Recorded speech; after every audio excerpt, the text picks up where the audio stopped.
if I push up on the column to take this, loosen it, I can get it to spin and tighten it.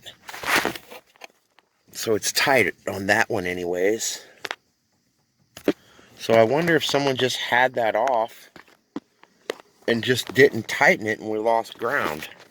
I'll bet this other one will be the same way. There's notches on it where someone's chiseled around it to loosen it up. Watch, I can turn it. If I push up on the ignition, I can tighten this one up. Not so much. There, see it turning? Because this is actually a bolt, but there's no head on it to take it in or out. There, it's definitely turning though. So I'll just have to get it tightened back up. Now I took that bolt out, and you can see where it's been notched so someone could unscrew it. And actually this tab right there that was all rusted up is a ground. It's a specific ground.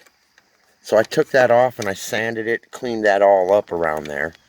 So if that was an issue with being ground, it should be better now.